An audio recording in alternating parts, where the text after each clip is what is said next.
नमस्कार साथियों, स्वागत है एक बार फिर से नई स्टोरी में। आज हम आपके लिए लाए हैं कल्पना की रस्सी, story of the moral in the Hindi. तो चलिए शुरू करते हैं।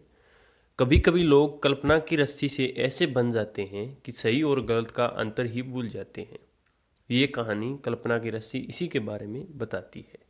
एक व्यापारी था, उसके 5 ऊँट थे। वे उन ऊँटों को लेकर शहर शहर घूमता था और कारोबार करता था। एक दिन कारोबार के लिए वो कहीं गया था, पर वापस घर लौटने के समय बहुत देरी हो गई और रात पड़ गई। उसने सोचा कि मैं यहाँ किसी धर्मशाला में रुक जाता हूँ। वो धर्मशाला ढूंढने लगा और उसे वहाँ पर एक धर्मशाला भी मिल गई। उसने सोचा कि मैं बाहर ऊँट बांधकर आराम से सो जाता हूँ। वो धर्मशाला के बाहर अपने ऊँट बांधने लगा। 4 ऊँटों को उनसे बांध लिया, लेकिन जब वो 5वां ऊँट बांधने गया तब उसने देखा कि रस्सी अब खत्म हो गई है। तभी वहां से एक तपस्वी निकल रहे थे। उन्होंने व्यापारियों को परेशान देखकर उनसे पूछा कि आप क्या परेशानी है। उस व्यापारी ने कहा, मुझे धर्मशाला के अंदर जाकर आराम करना है, लेकिन इसे 5वें ऊंट को बांधने के लिए मेरे पास रस्सी नहीं है।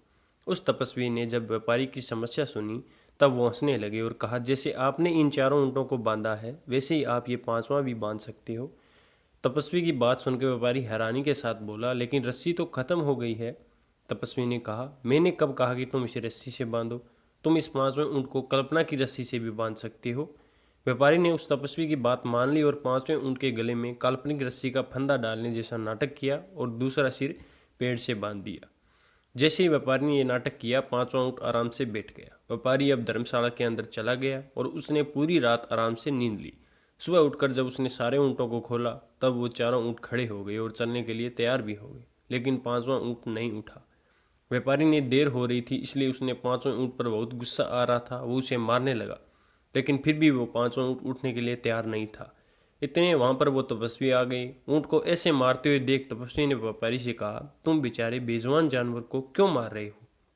व्यापारी ने कहा, मुझे बहुत देर हो रही है और ये 5वां ऊँट उठ नहीं रहा है। तपस्वी ने व्यापारी से कहा, अरे भाई, कल तुमने इस ऊँट को बांधा था, आज तुम्हें इसे खोलना होगा, बिना खोले कैसे उठेगा? व्यापारी ने कहा, अरे मैंने इसे हकीकत में थोड़ी बांधा था, मैंने तो सिर्फ बांधने का नाटक किया था। तपस्वी ने कहा, कल जैसे तुमने बांधने का नाटक किया था वैसे ही आज खोलने का नाटक करो। उस तपस्वी की बात सुनकर व्यापारी ने ऊँट को खोलने का नाटक किया। ऊँट तुरंत खड़ा हो गया। मोरल, कहीं लोग परंपराओं की रस्सी से बंधे रहते हैं और सही गलत का अंतर भी भूल जाते हैं। अगर आपको यह स्टोरी पसंद आई तो लाइक एंड शेयर ज़रूर करें। धन्यवाद दोस्तों।